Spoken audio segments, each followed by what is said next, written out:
Okay, this is where we left off in 2.1.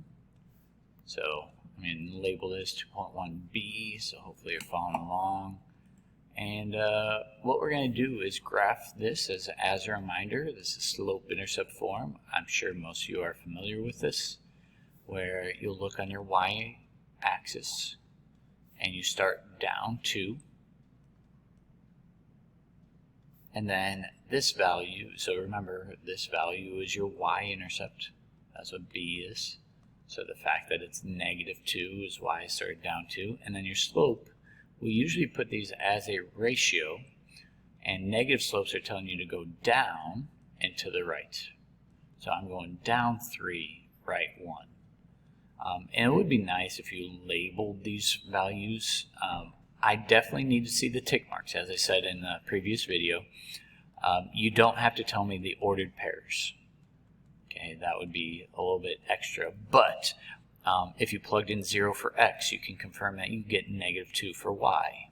And if you plug in 1 for x, well, that's -3 minus 2 is -5 for y. And remember that you can get an infinite number of these answers, so just connect your dots, and every line here is going to be correct.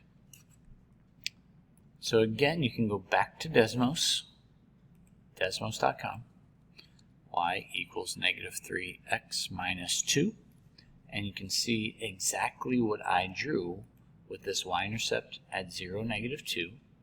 My slope is down 3, right 1. Unfortunately, your cursor just moves with it. So, and then once I let go, it disappears.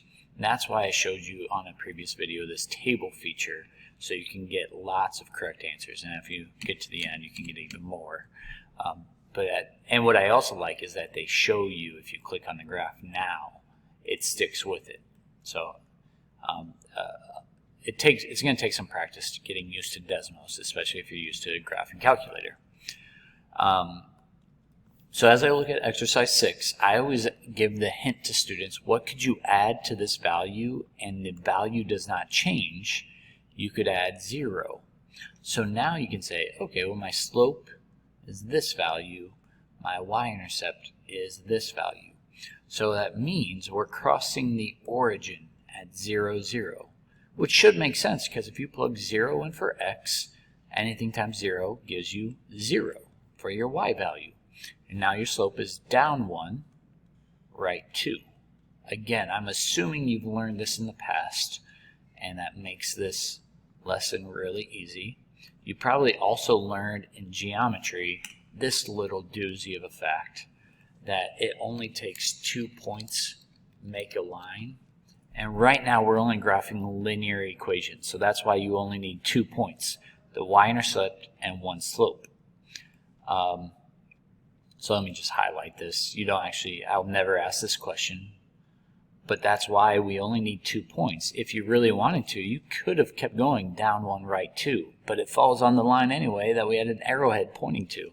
We could have also gone up 1, left 2, and it would still fall on that line. Okay, so the next one, they want you to use your graphing calculator, because it's asking you to do this. I'm not going to check number 6 with a graphing calculator. We could if we wanted to. But what it's asking for now is a little bit differently, is when x is 5, what's the y value? That's how this question's asked. Well, and before I go to a graph, I want to point out that it's just saying, okay, well, if x equals this, then what does a y equal?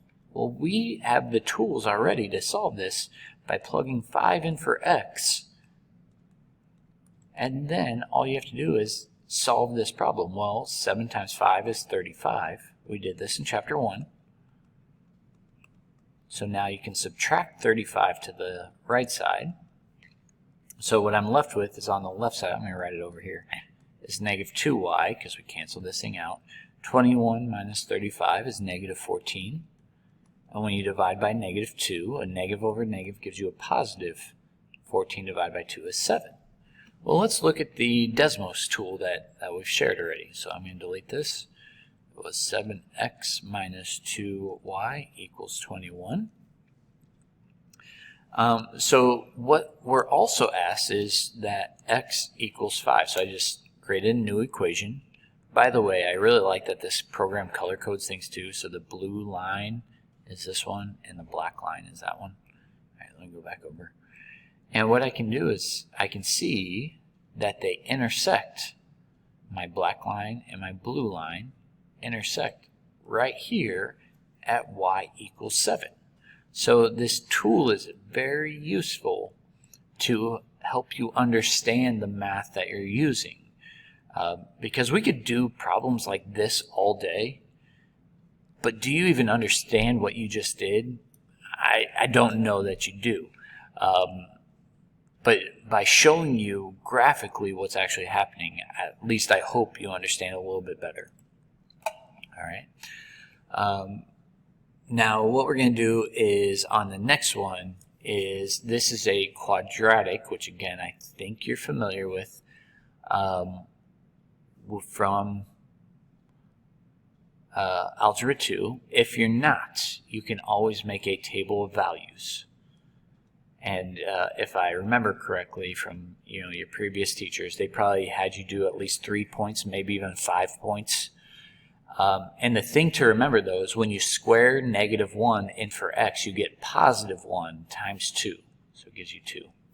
So plug in 0 now for x. Well, 0 squared is still 0 times 2 is still 0. 1, +1 in for x squared times 2 gives you 2. Make sure you square before you multiply. That happens a lot. Okay, so our ordered pairs, 0, 0, 1 goes up to 2. Notice how many tick marks I'm making. I'm not labeling, but I'm showing how many tick marks. So we can see that it is a narrow parabola. Okay, so just a few words that you may have forgotten. Squaring, that's a quadratic. Instead of a linear, we call it a quadratic. And the shape of the U, we call a parabola. All right. And then we could use a graphing calculator to double check that we did this correctly. So just type into the equation y equals 2x. Let me move my screen a little bit. Down here is a keypad. This is how you can type in your special keys. Squared. Let me hide my keypad and move the screen, and you can see some of the key points that I pointed out for you. 1, it went up to 2. And that 2 goes up to, it looks like 8. And if you're ever unsure, you can hit that wheel and the table to get the perfect values. I hope I've convinced you that Desmos is your friend. Okay, so moving forward to the next one, the only thing that's different between x squared and -x squared, so let me graph them on the same one. I'm going to squeeze it right here because I'm confident you learned this in Algebra 2.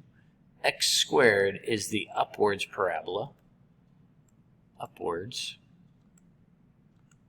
Well, if we look at the next one, -x squared, just think about it for a second. If you square any number, you get a positive, and then you take the negative of it, well, it's going to flip it upside down.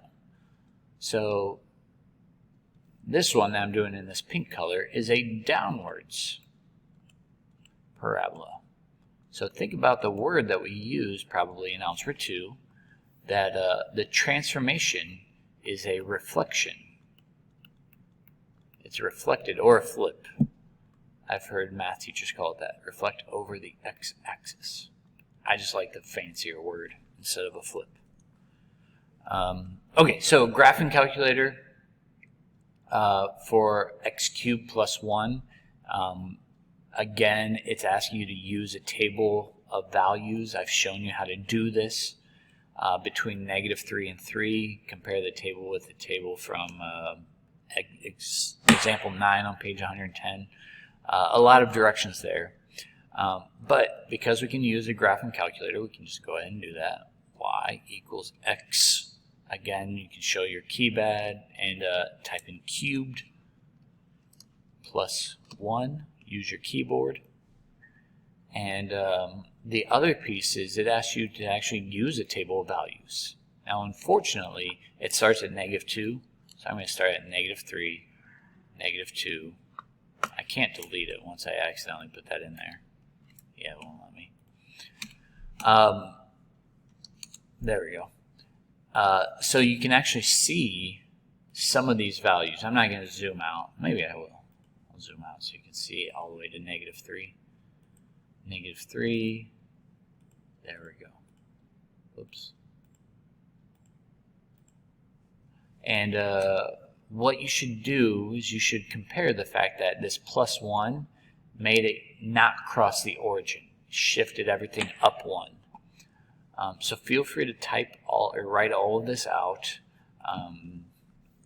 So what you're supposed to notice from this, I'm not going to write everything out, but this curve looks something like this. And when you compare it to the x cubed, so x cubed plus 1 is shifted, some math people call it a translation, up 1 from the parent function x cubed.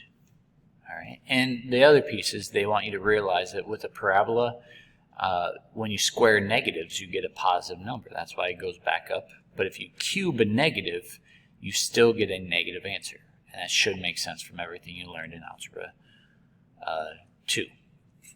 All right. So in the next one, exercise 10, I'm kind of in a rush here.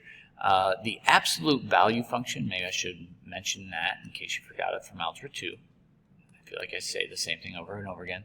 Absolute value is a V-shaped curve that looks like this. So it's not a parabola, it's a V shape, not a U shape, which should make sense because think about like the number 5.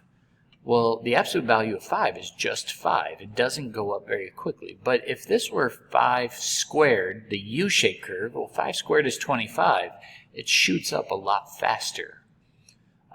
Because I've heard other teachers say, well, just remember absolute value starts with a V, so it's a V shape. While that's true, that doesn't really explain why it's a V shape instead of a U shape. So it doesn't grow quickly. It does go up, but it doesn't grow very quickly like a parabola does. So think about how the negative in front of the parabola made it reflect upside down. Do you think the same thing will happen here as well? And that answer is yes, it will reflect over the x-axis. So instead of spending a bunch of time, making a table of values, you can just think, oh, it's an upside down V. And you can verify that with Desmos. Y equals negative, just type that in, then show your keyboard, and right here is how you can access the absolute value.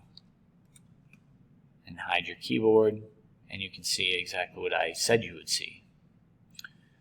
And what's nice about this program as well is you can also just use Desmos to graph this and compare. Remember, you can use a calculator on all of your answers. I didn't want to write that. So this is still an absolute value function. The +5 shifts up 5. I feel like I rushed this, but I'm confident in your guys' ability because you learned this in Algebra 2. And if you're still confused, I'm going to direct you to Desmos. And what's nice is I can just delete that minus, put a +5 at the end, and you can see, and I can even zoom in if you want to see that exact value. If you still don't believe me, look at the table, and you can even make more points on here if you want. And that concludes section 2. Here's your assignment. I also have it in the slides, and I will probably share it on the Google Doc as well. Just a quick reminder that anytime that they're just asking for, graph this point, because these are not going to take you very long. Just graph each point. Just, label it like number 1, wherever that point is. You can graph them on the same Cartesian plane.